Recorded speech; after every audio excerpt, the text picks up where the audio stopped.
Ya. Hoy es viernes 5 de julio de 2024, jornada matutina de la Fundación Excelencia, Liderazgo y Transformación. El tema es la emisión número 577 a 23 jornadas de completar 600 de la memoria histórica aún no contada del conflicto armado en Colombia. Para el caso de hoy hemos traído un hecho bastante triste, lamentable, que fue la masacre de un capitán y 7 militares más en hechos ocurridos en el área rural de San Vicente del Caguán en junio de 1982, en el momento en que acababa de ganar las elecciones el señor Belisario Betancur y había anunciado entregarles casa, carro y beca y el país a los bandidos, y entonces para forzarlo a que cumpliera esas promesas, varios grupos terroristas cometieron diversas acciones criminales, como lo hemos venido analizando en episodios anteriores, y algunos de esos los retrotraeremos para formar el contexto de lo que estaba sucediendo.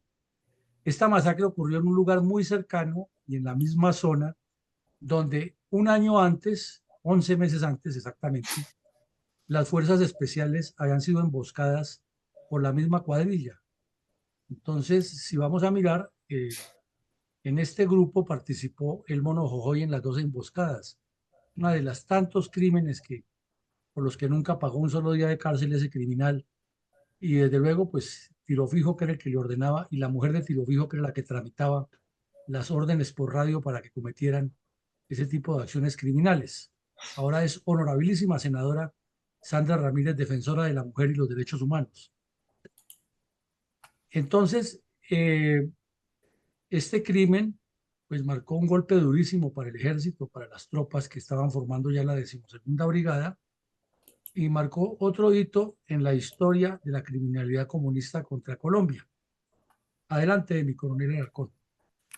Mi coronel, ¿cuál era la situación organizativa, estratégica, política y terrorista de las FARC al inicio del mes de junio de 1982?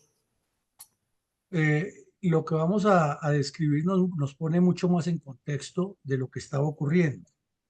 Esta situación de las FARC para el año 1982 tenía unas características muy importantes porque en el mes de mayo, entre el 4 y el 13 de mayo aproximadamente, se reunieron en el páramo de Sumapaz, al lado de una quebrada que llama La Totuma y otra quebrada que llama El Arroz, zona fría, una delegación de todas las cuadrillas de las FARC que la llamaron la séptima conferencia del grupo narcoterrorista. Y en esa séptima conferencia, que es tal vez la más agresiva de todas las conferencias de ese grupo y la más importante, diríamos aquí, Jacobo Arenas y Tiro Fijo delinearon toda la estrategia para lo que ellos llamaban la toma del poder en 7 años.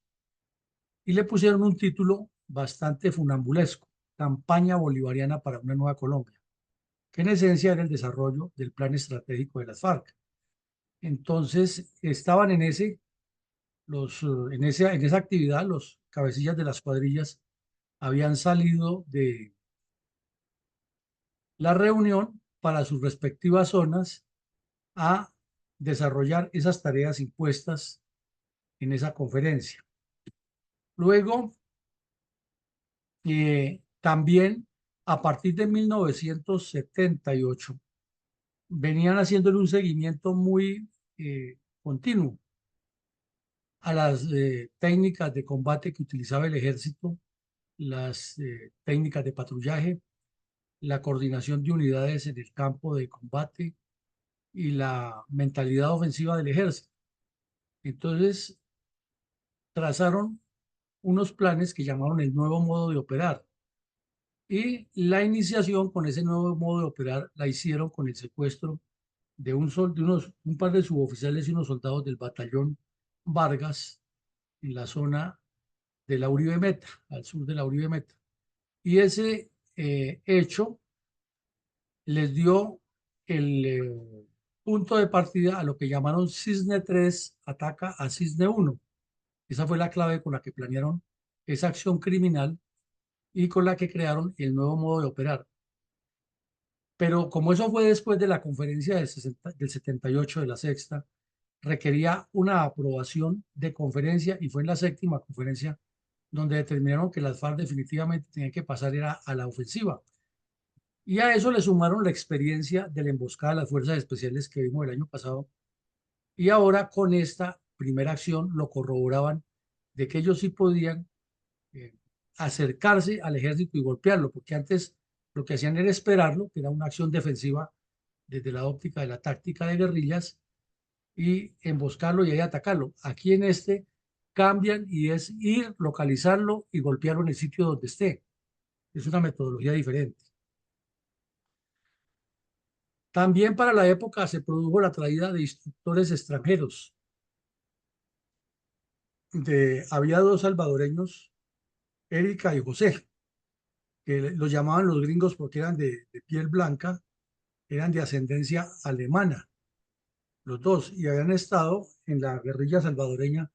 Inclusive en El Salvador se publicó en esa época, es que tenían unos instructores gringos, porque como los mismos guerrilleros los llamaban en clave en sus comunicaciones los gringos, entonces se publicó de manera irresponsable en los medios que había ciudadanos estadounidenses en la guerrilla salvadoreña. Pues esos vinieron aquí a Colombia a entrenar a las FARC. También vino Jair Klein, que después, años después, vino fue a entrenar a los mal llamados paramilitares. Pero inicialmente él entrenó a las FARC. Hubo un brasileño de nombre Jorginho, también hubo un argentino, y había unos nicaragüenses y unos salvadoreños que servían de instructores a esos grupos, y también vinieron unos vietnamitas. Entonces, con esas nuevas técnicas de combate y con ese refuerzo que le llegó del extranjero, cualificaron muchas acciones y fueron dando el salto cualitativo para constituirse en lo que ellos llamaban el ejército revolucionario que se tomaría el poder en el 89. Pero al mismo tiempo, gracias al camarada Argemiro, que era el cabecilla de la primera cuadrilla de las FARC, se metieron de frente en el narcotráfico siguiendo el ejemplo del M-19. Y eso está escrito en los documentos autocríticos que elaboraba Jacobo Arenas y que fueron encontrados en Casa Verde durante la Operación Colombia, en el año 89-90.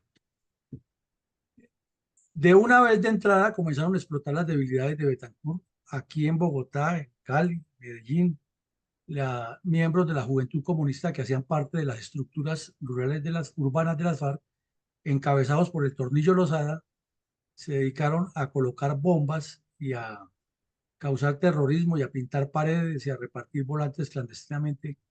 Mientras tanto, el Partido Comunista y sus cómplices les elaboraban toda una estrategia de publicidad.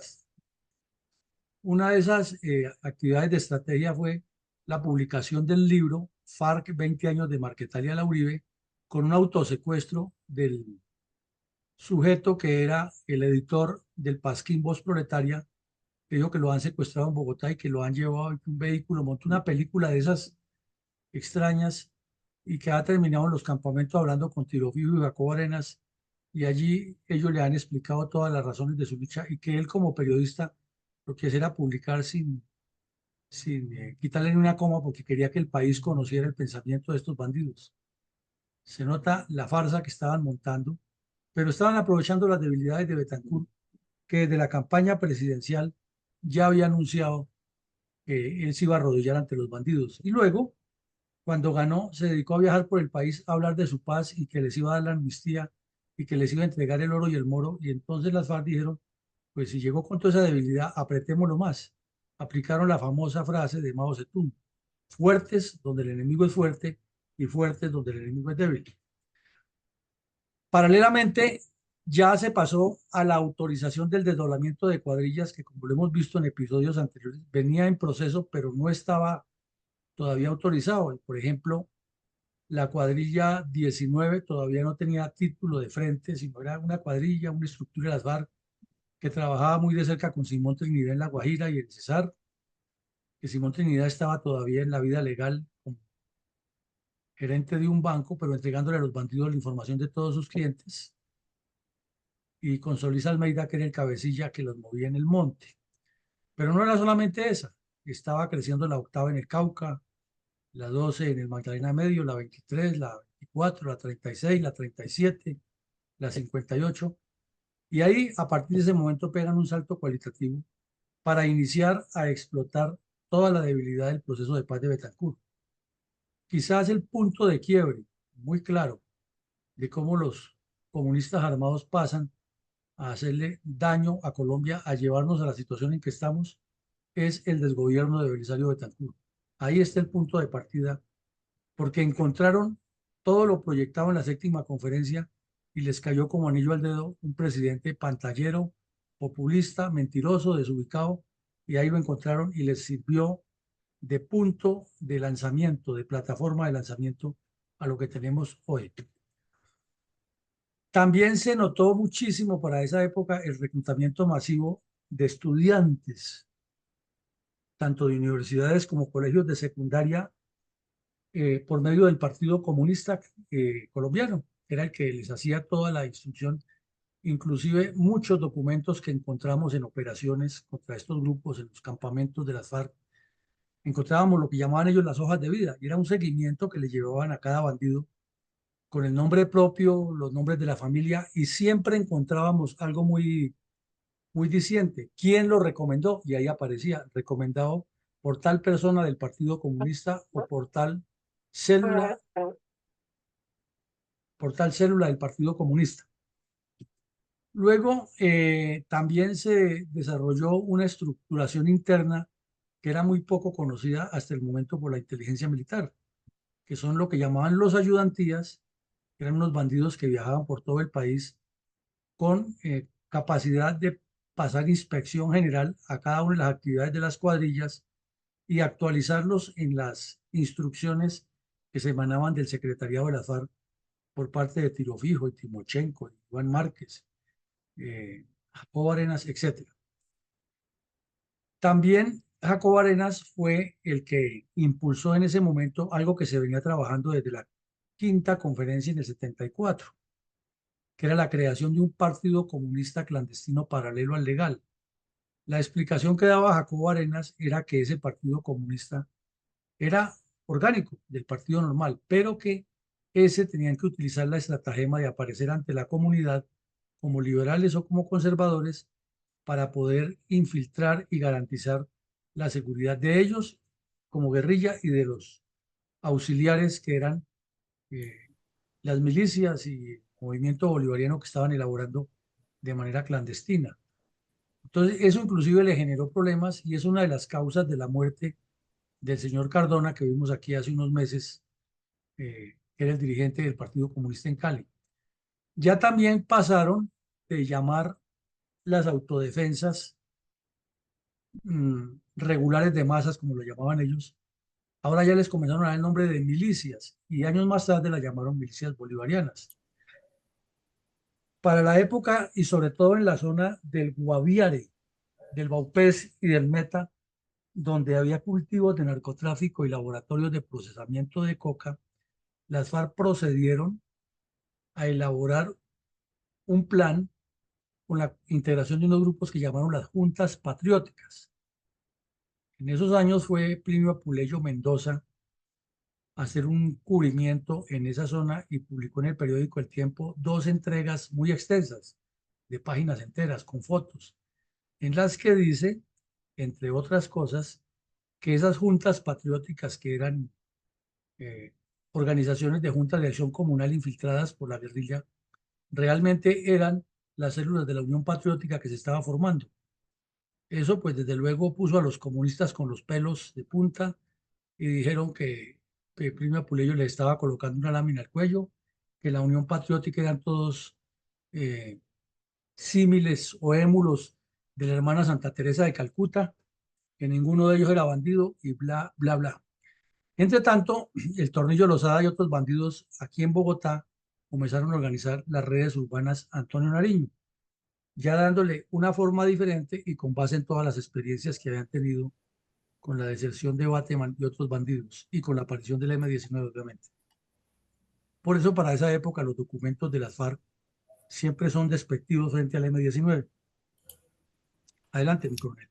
Mi coronel, ¿cómo describieron los medios de comunicación los detalles de la masacre de 8 militares perpetrada por la tercera cuadrilla de las FARC en el área rural del municipio de San Vicente del Caguán el 14 de junio de 1982?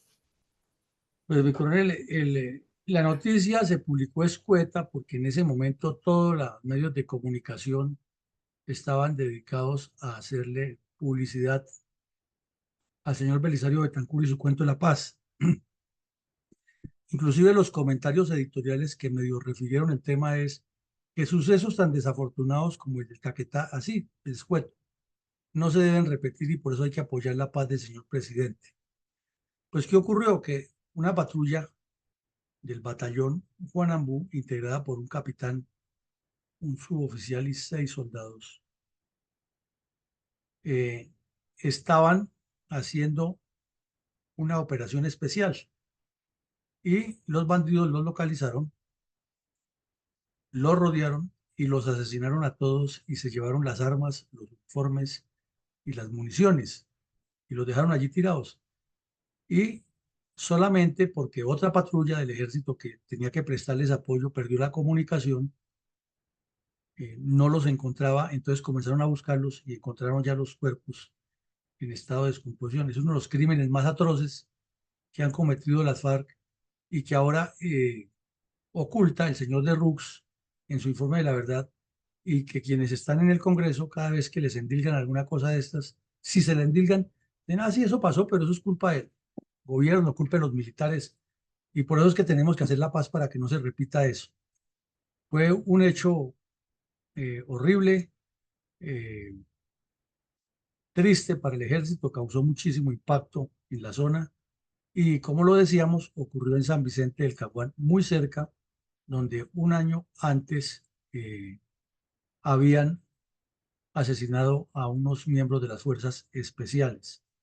Con esto las FARC le mandaron el mensaje clarito al señor Belisario Betancur, que era lo que ellos querían y cómo iban a manejar el proceso de paz. Y el señor Belisario Betancur, como ya estaba pensando en ser Premio Nobel de Paz, secretario general de la ONU y de pronto hasta gobernante de Marte y Júpiter, pues eso no le importó. Él andaba en Leticia hablando por allá insensateces ese día, diciendo que en su gobierno habría casa, carro y beca y hasta tren aéreo de Bogotá a Leticia, entonces que no se preocuparan más, que Leticia iba a ser más o menos como la Nueva York de Colombia. Eh, Triste en realidad lo que nos pasó y un evento para recordar y para rendirles ahora más adelante con todos los honores que merecen estos militares que estaban cumpliendo una tarea muy importante, eh, los honores que corresponden a quienes han entregado su vida por Colombia. Simultáneamente ese día, las FARC asesinaron a 2 campesinos, José Evaristo García López e Ildefonso, tres, Luis Corrales e Ildefonso Pérez Ríos, en el municipio de Doncello, Caquetá, porque los indicaron de ser integrantes o auxiliadores del ejército. Inicialmente el periódico publicó la información al revés, como si hubieran sido miembros de las FARC. No, fueron campesinos que asesinaron porque no se les sometían a ellos. Y cerca a Florencia hubo también un combate entre el ejército y el M-19 y allí cayeron 3 terroristas de ese grupo criminal. Entonces, la situación del país era, como siempre, muy difícil en temas de desorden público. Era el final del gobierno Turbay y la, entre comillas, bienvenida que le daban los grupos criminales a Belisario Betancur, que en contraste no hablaba sino de paz total y de entregarles el país a los bandidos, porque era que decía Belisario Betancur con su tono paisa, que él no entendía cómo esos muchachos estaban reclamando lo que estaba escrito en la Constitución, haciéndole el de la vista gorda, pues él era uno de los politiqueros de más larga data en la descomposición de Colombia como miembro de su partido. Y coronel, ¿por qué al mismo tiempo que ocurrió la masacre de los 8 militares perpetrada por la tercera cuadrilla de las FARC en San Vicente del Caguán, Caquetá, el 14 de junio de 1982, el M-19 anunció una tregua de una semana?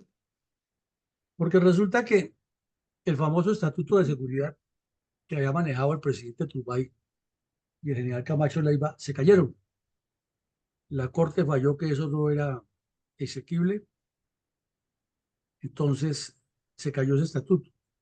Entonces el presidente Turbay, en otro acto de politiquería muy propio de los políticos colombianos, ya no le quedaban sino un mes y medio largo de gobierno, 2 meses prácticamente, dijo que iba a hacer una amnistía para todos los bandidos que se entregaran porque él quería entregar su país, el país, su gobierno en paz. O sea, politiqueando, con el fin de pensar que le bajaba el ímpetu a Belisario Betancur y que su partido iba a ganar mucha ventaja en el siguiente periodo porque iba a decir que han sido los liberales los que han hecho la paz. Esa es más o menos la intención. Entonces, el M-19 le contestó que como eso lo decían los primeros meses de junio, pues que ellos se daban un compás de espera hasta el 20 de junio, a ver qué pasaba. Y luego tomaban nuevas acciones y volvían a atacar. Y resulta que, como vemos, el 14 de junio hubo un combate con el ejército en el Cauca y como ocurrieron otros hechos de la justicia contra ellos, pues el M-19 siguió haciendo terrorismo, pero decían que estaban haciendo la paz. O sea, el mismo juego de siempre. Mi coronel, ¿qué ocurría mientras tanto con los terroristas del M-19 responsables de la explosión de un carro bomba en la estación de Telecom y las antenas de Chocontá? Pues mi coronel, recordemos que aquí vimos todo ese evento, lo estudiamos muy bien, que inclusive ayer mencionamos que al poquito tiempo de estar presidente Belisario Betancur los amnistió y los sacó de la cárcel a todos. Entonces, en esos mismos días en que el M-19 dijo que hacía una tregua especial hasta el 20, esperando a ver qué decisiones reales tomaba el señor Turbay, fueron condenados en un consejo de guerra aquí en la 13ª Brigada, eh, los terroristas responsables del carro bomba y los que iban a destruir la estación de comunicaciones en Chocontá. Y fueron condenados a varios años eh, y se aclaró ante la opinión pública cómo han ocurrido los hechos que ya los explicamos aquí, el robo del vehículo y lo que les pasó en la gasolinera, etcétera.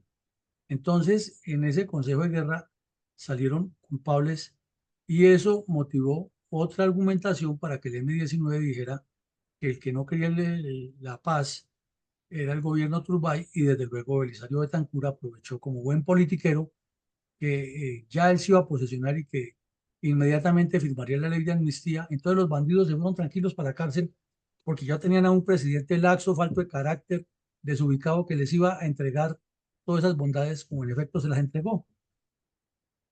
Eso tampoco lo cuenta el señor de Rux en su informe. Adelante, mi coronel. Mi coronel, ¿por qué las FARC ordenaron el asesinato del dirigente comunista Luis Rodríguez Muñetón, una de las cabezas visibles del MOIR, Movimiento Obrero Independiente y Revolucionario, en Antioquia? Pues porque, como lo sabemos, desde que nace el MOEC en los años 60, ya hay una divergencia muy fuerte en el Partido Comunista, porque el MOEC quería seguir la línea de Mao Zedong. Entonces luego el MOEC se desarticula y esa primera línea se parte en dos. El MOIR, que son los que dicen que quieren una teoría con la nueva versión de Mao Zedong de un desarrollo comunista sin meterse con guerrillas. Y la otra línea es la del EPL, que como ya lo hemos visto aquí reiteradamente, a lo largo de sus casi 40 años de terrorismo, ha tenido 14 escisiones, 14 divisiones internas.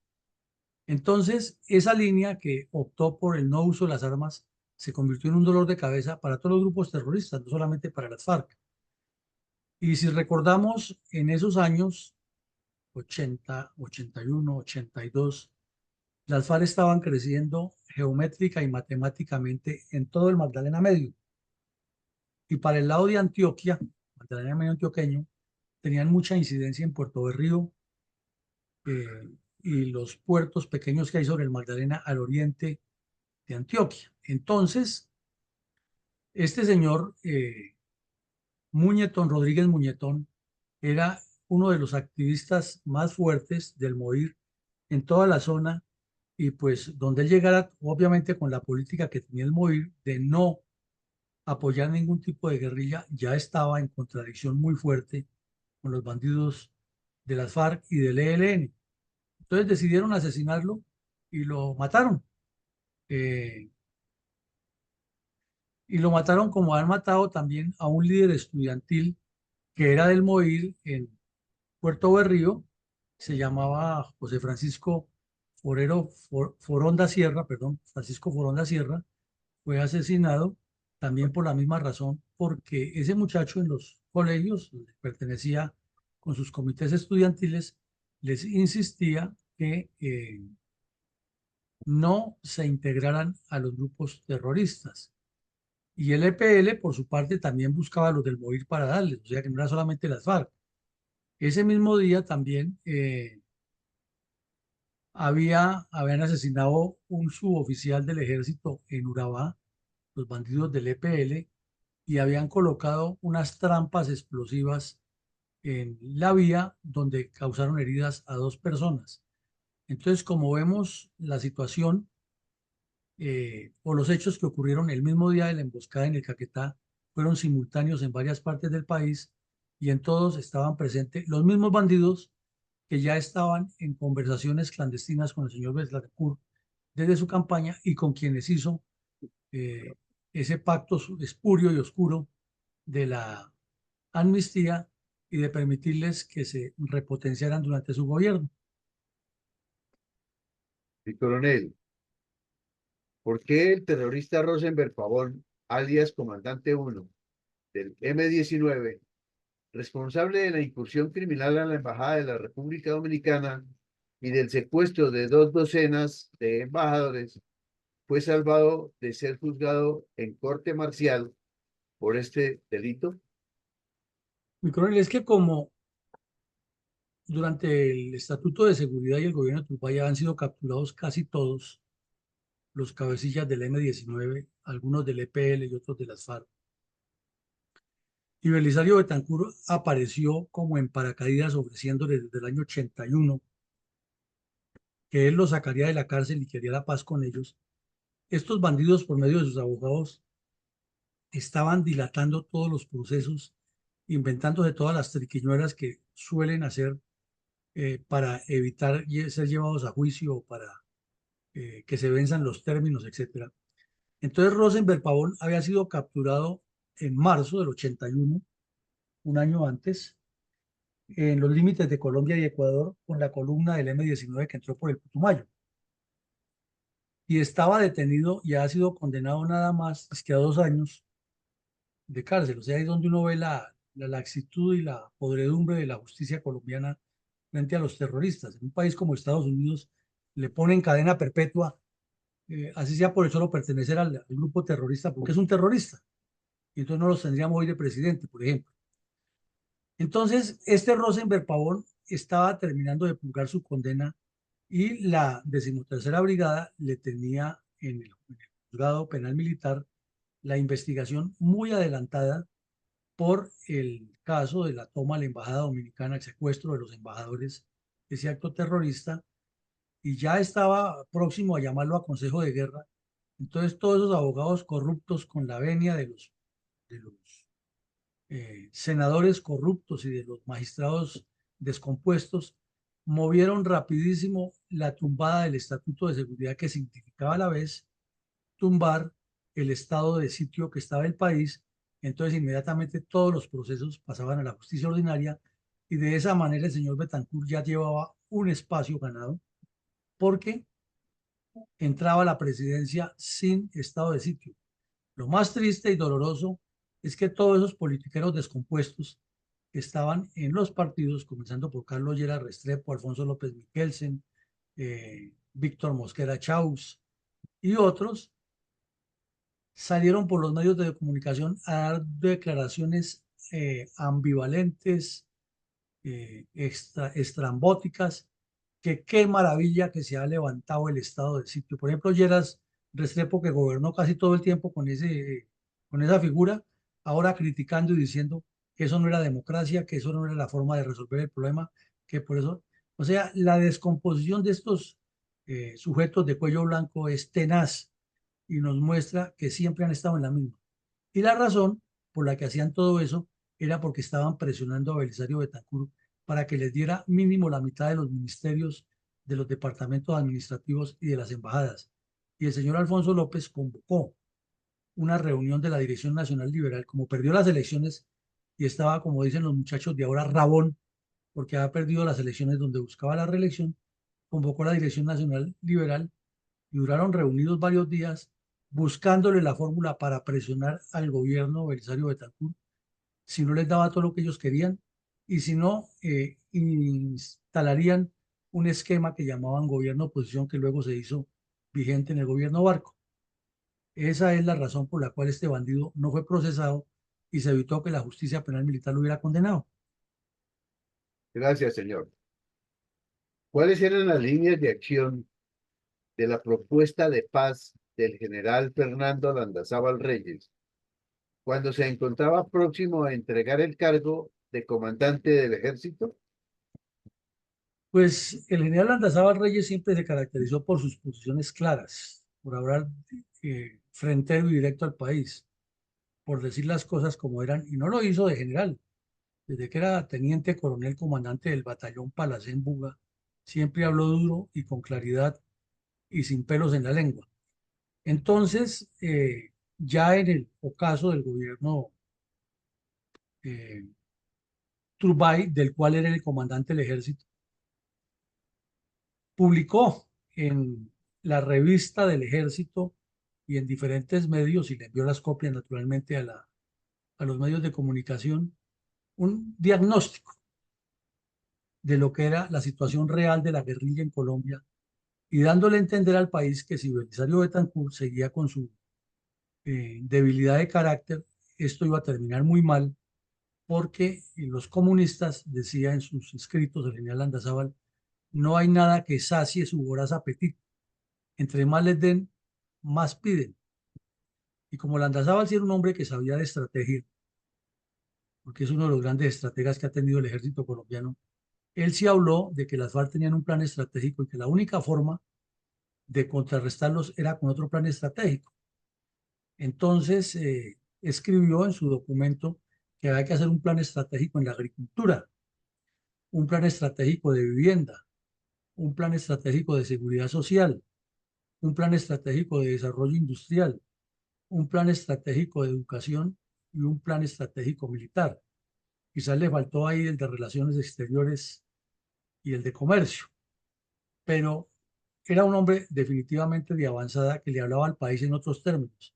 Mientras los dirigentes políticos, como vemos y lo estamos analizando, estaban hablando solamente de reunirse para buscar la repartija de puestos y poderes y planear la estrategia para la próxima elección, este hombre le estaba diciendo al país que había que estructurar un plan global nacional que como mínimo tuviera esos 5 o 6 planes estratégicos que condujeran realmente a la paz y al desarrollo de las regiones con el fin de quitarle a la gente de la cabeza las ideas que le metía el comunismo de hacer violencia. Naturalmente, esto entró como un rayo de luz por un cristal limpio, sin tocarlo ni mancharlo. Nadie le puso cuidado. Sin embargo, pues él, cuando ya tuvo más poder, activó el Comando Unificado del Sur, le dio más vigencia a eso, buscó que la escuela de la Tagua se convirtiera en una escuela de colonización y habló de la necesidad de crear unidades de frontera en Arauca, La Guajira, el Tapón del Darién, el sur de Colombia, para evitar precisamente que ese hinterland quedara en manos de los terroristas y que desde allí se generara desarrollo nacional e integración del país.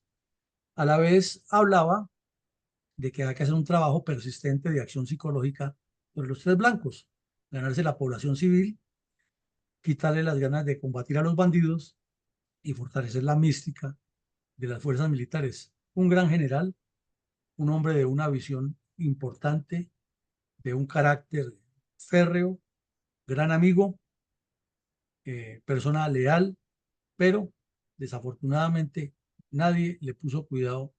Y hoy que ya el general Andazábal fue asesinado hace unos años, ya más de 20 años, el país ojalá conociera lo que pensaba este hombre y lo que se ha debido hacer, igual que lo que planteó Ruiz Novoa en los años 60.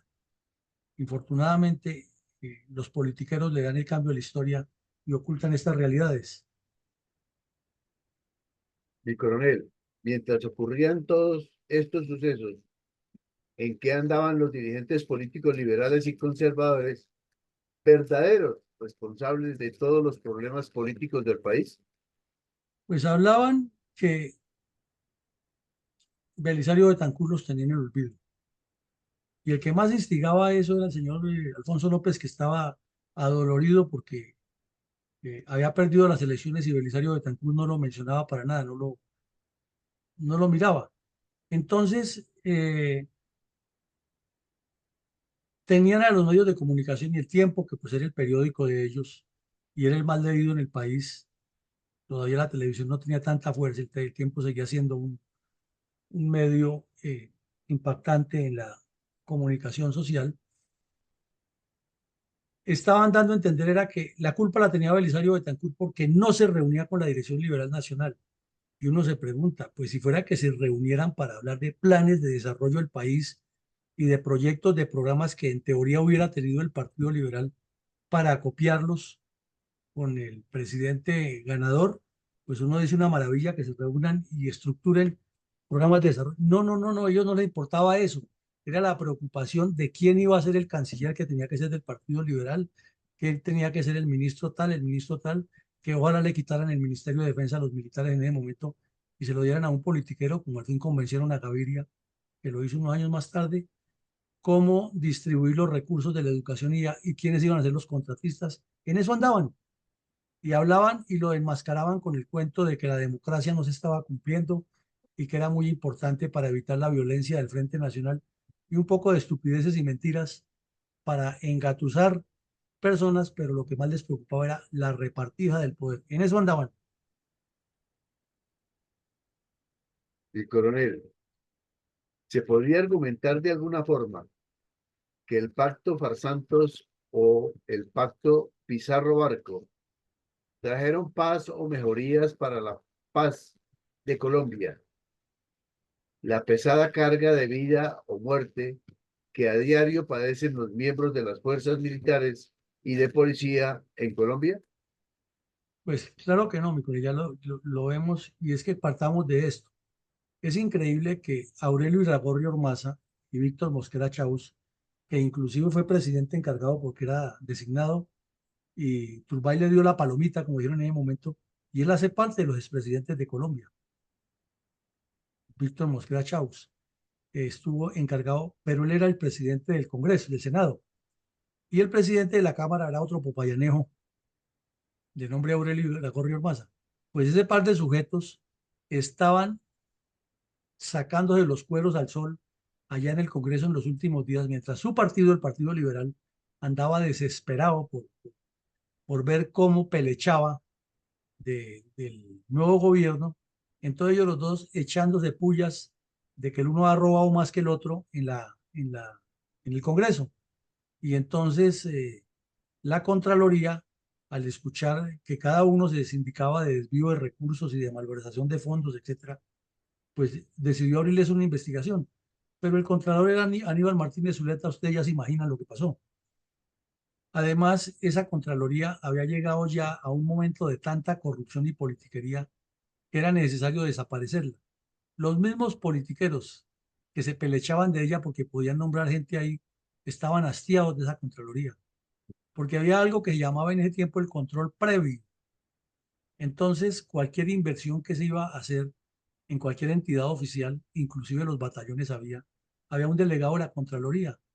Y entonces esa persona, si los proveedores no le untaban la mano igual que a los otros corruptos, simplemente bloqueaba y no firmaba y le encontraba peros y que la coma y que las cifras no están alineadas y que fue que aquí le faltó y que el decreto número no sé qué dice tal cosa. Entonces la Contraloría, que estaba en franco deterioro, decidió investigar a ese par de sujetos que también andaban en franco deterioro. En eso andaban los politiqueros.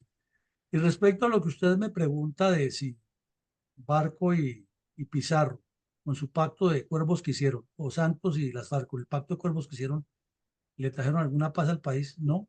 Y estamos viendo que los dos actores principales de esa época, del señor Betancourt, eran los mismos y son los que hoy le están haciendo daño a Colombia, con Petro como presidente y su banda ubicada en varios cargos como la Dirección Nacional de Inteligencia o como Timochenko y su banda en el Congreso de la República destruyendo a Colombia.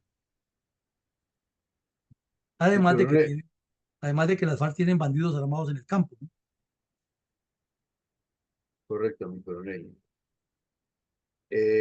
Escuchemos con reverencia un minuto de silencio en memoria de todas las víctimas del narcoterrorismo comunista contra Colombia, en particular de los miles de asesinatos ordenados por cabecillas, grupos bandoleros y luego narcoterroristas en nombre del Partido Comunista Clandestino Colombiano y otras agrupaciones políticas.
Enunciemos algunas reflexiones de orden político, estratégico, respecto a la masacre de 8 militares perpetrada por la tercera cuadrilla de las FARC en área rural del municipio de San Vicente del Caguán, Caquetá, el 14 de junio de 1982. Primero, mi coronel, en realidad, tanto Belisario Betancur como sus sucesores ignoraron las intenciones de las FARC y permitieron, a sabiendas de que las fuerzas militares habían advertido cuáles eran las 30 ciudades donde las FARC pretendían desarrollar su plan estratégico alrededor de ellas, permitieron que eso pasara. Les toleraron y con el cuento de los diálogos y la paz y que eso es una decisión política y que los militares no pueden intervenir ni hablar en política y con la errada destitución del general Andazábal que hizo Belisario, catapultó a las FARC y marcó el inicio de esta tragedia. Y luego los que los sucedieron, lo que hicieron fue ratificar esos problemas. Esa avaricia politiquera que estamos viendo de López Miquelsen, de Turbay, de Mosquera Chaus, de Aurelio Iragorri y de todos los dirigentes de la época, porque en los conservadores también estaba J. Emilio Valderrama y estaban otros de las casas, Ospina y Gómez, andaban en las mismas, mirando a ver qué les daban, que no los dejaran fuera de la repartida, se convirtió directa o indirectamente en un método de complicidad con el terrorismo, porque ellos por andar pensando en qué les tocaba a ellos, nunca pensaron en Colombia y los comunistas ya sabían lo que querían y fueron avanzando. Esa doble moral y el desenfoque de los actuales personajes nacionales es el mismo de siempre. Ahí tenemos ahora es que al señor Cristo, de ministro del Interior de Petro, puesto por Santos y por Petro, intencionalmente para que haga la misma corruptela que hizo con el Congreso en el gobierno de Santos para que se agilice el fast track y todas las barbaridades que hicieron, a pesar de que el pueblo colombiano le dijo no al pacto espurio de cuervos de La Habana. Es interesante ver cómo las FARC en la séptima conferencia lanzaron un mensaje real contra Colombia con el plan estratégico que llamaron Campaña Bolivariana para una Nueva Colombia, que fue a tiempo desvelado por las fuerzas militares, fue puesto en conocimiento público por el general Landazábal y se le entregó al presidente Betancur la prueba original muestra de qué era lo que tenían estos bandidos. Se convirtió en un mensaje real de atentado contra el país versus a una paz espuria, gaseosa, etérea y mentirosa del señor Betancur, que solo quería que le dieran un premio Nobel de paz a él y no resolver los problemas de Colombia. Como podemos ver, la evolución de las FARC a partir de la séptima conferencia y del gobierno de Betancur, que coinciden por extrañas y nefastas coincidencias del destino, es la consecuencia lógica de una falta de estrategia. Es que Betancur no tenía ninguna estrategia, pero ninguna en ninguna. Él era un politiquero oportunista que le gustaba el traguito y la bohemia y hablar de poesía y sentarse a hablar de cosas imaginarias, de cómo sería el campo imaginario, pero de pasar a la práctica, cero. Entonces no tenía ninguna estrategia y las FARC sí la tenían y por eso crecieron y han crecido porque Betancur ni los sucesores tuvieron estrategia real de construcción de país para evitar la violencia. Sin duda hay un error garrafal, no solo de Betancur, sino de la dirigencia política, porque el Congreso de la República también tenía capacidad de poner los puntos sobre la silla y se quedaron callados. Y permitieron que el general Landazábal fuera sacado por la puerta de atrás y además ocultaron intencionalmente todas las advertencias que el general hacía, más los planes que presentaba. De igual manera, es evidente que el daño simultáneo, en consenso, en conjunto, en alineación simultánea que han hecho el narcotráfico, la corrupción, la politiquería y el comunismo, se multiplicaron contra Colombia a partir del gobierno de Betancur. No es que antes no existieran, claro que vienen desde los años 60 y la corrupción viene desde siempre y la politiquería, pero es que el narcotráfico y el comunismo con todas sus estratagemas tomaron más fuerza porque el presidente Betancur lo que hizo fue legitimarlos y al punto que los mismos narcotraficantes lo pusieron contra la pared y asesinaron al ministro de Justicia y lo obligaron a dar palos de ciego y al día de hoy seguimos en la misma tónica porque él no tenía ningún plan, él no sabía cómo manejar el país. Es lo que le interesaba era que le dieran un premio Nobel de Paz y coger ese juguetico que le hacía falta, que era ser presidente. Todo esto nos lleva a pensar que si Belisario y sus sucesores han ignorado las cosas y que el comunismo ha crecido de esa manera tan progresiva, sin tener una contradicción seria y estructurada desde el Estado, pues naturalmente que lo que está negociando el señor Petro con el ELN y las FARC será más de lo mismo y ahora asesorado por Juan Fernando Cristo, que es uno de los politiqueros más descompuestos de Colombia, y con negociadores de paz nombrados por él mismo, con terroristas que pertenecieron al M-19. Así es imposible que haya una paz positiva para Colombia. Adelante, mi coronel. Ya, mi coronel, con mucho gusto. A sus reflexiones tan claras, yo hago la siguiente reflexión. En este episodio 577 de Fundel, hoy viernes 5 de julio de 2024, en la que tratamos la masacre de 8 militares perpetrada por la tercera cuadrilla de las FARC en el área rural del municipio de San Vicente del Caguán, Caquetá, el 14 de junio de 1982. Objetivo Colombia. Aquí hemos sostenido a lo largo de todos los episodios que la guerrilla narcocomunista de Colombia cumple fielmente los postulados diseñados por la doctrina comunista internacional para la toma del poder. Veamos y analicemos lo siguiente. La expansión del comunismo constituye el fenómeno político más notable del siglo XX. En poco más de 60 años, la ideología comunista orienta gobiernos de países en los que habitan casi la mitad de la humanidad y en muchos cuenta con partidos que les sirven de base para impulsar lo que ellos llaman la revolución.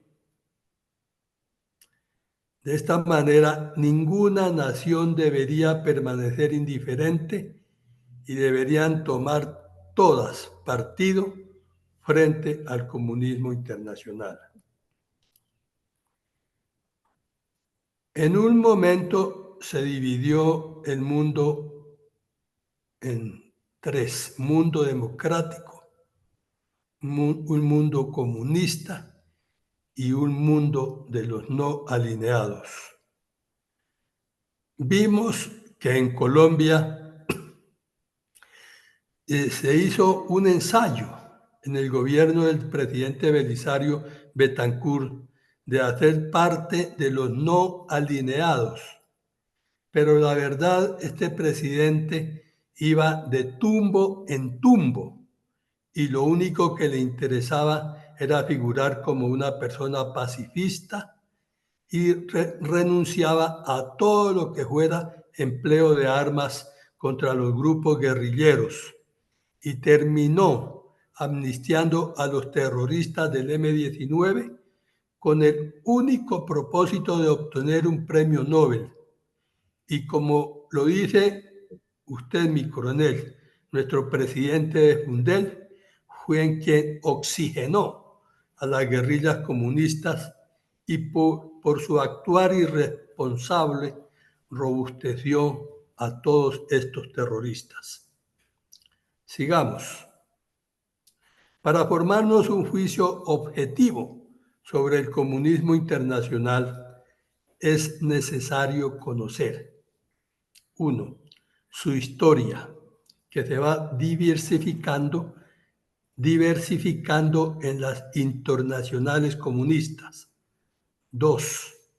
Su actual ideología, como se ha ido cristalizando en el marxismo-leninismo. Y 3, excúseme el dislate, su acción en la estrategia de expansión mundial y en las tácticas que emplea para alcanzar su objetivo político de transformar la vida social y económica e implantar su filosofía para la creación de una nueva cultura. Muy rápidamente, recordemos que el Partido Comunista realiza sus internacionales para revisar cómo va el proceso de ideologización, y como ejemplo traemos la Segunda Internacional de Bruselas en 1891 bajo la dirección de Federico Engels, en donde triunfó el marxismo e impuso sus principios y sus tácticas. Luego ya en la ONCE Internacional, con el revisionismo dirigido por Bernstein, que publicó en 1899 su libro Las premisas del socialismo y las tareas de la socialdemocracia, y rechaza los principios filosóficos y las consecuencias políticas del marxismo y propone una humanización de las relaciones sociales en lugar de la lucha de clases y sin pretender que el proletariado tenga la totalidad del poder. Nos parece que es lo mismo que nos está sucediendo hoy en Colombia. Ayer nomás veíamos en el episodio 576, al tratar las graves revelaciones sobre las FARC del terrorista Luis Emiro Ortigosa Peña, desertor de la séptima cuadrilla de la FARC en 1982, con el gobierno de Belisario Betancur, que a esa fecha, veíamos que a esa fecha ya las guerrillas de Colombia llevaban la 7ª conferencia, es decir, muy paralela a la estrategia de las internacionales comunistas.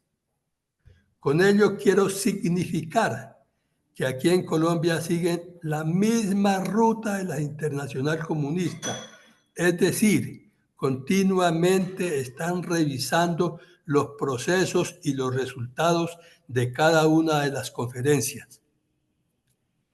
Y vimos también que el terrorista de Marras hablaba en términos hasta burdos y coloquiales, lo que la guerrilla le plantea al gobierno es pura carreta, entre comillas. Es decir, los diálogos son solo estratagemas para conseguir indultos y amnistías y luego avanzar en la lucha para la toma del poder. Se dijo en la 7ª conferencia.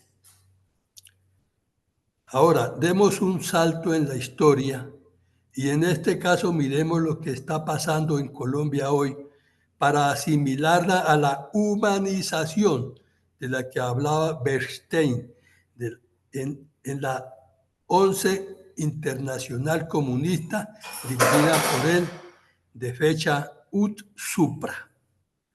Si no es lo mismo que ahora ocurre en la que todo el mundo y todos los partidos hablan de acuerdos.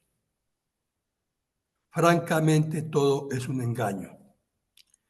Cuando el recién ministro de Gobierno, el señor Juan Fernando Cristo, habla que no puede haber constituyente si no hay acuerdos, el resto de dirigentes de los partidos políticos dicen acuerdo sí, pero constituyente no.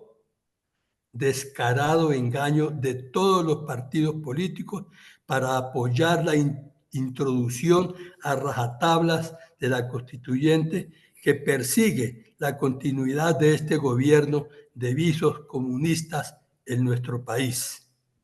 Por eso los invitamos a que nos sigan en este programa de Fundir, cuya pretensión no es ninguna diferente a luchar por la seguridad nacional y el progreso de Colombia.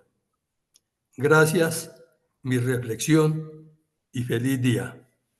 Muchas gracias, mi coronel. Entonces, escuchando su comentario, podríamos deducir que el comunismo es una doctrina política totalitaria que funciona sobre varios acápites. Uno es la doctrina, el conocimiento, la formación. El otro es la estrategia, o las estrategias, las líneas estratégicas que trabajan. El otro es la táctica, cómo lo desarrollan en el terreno.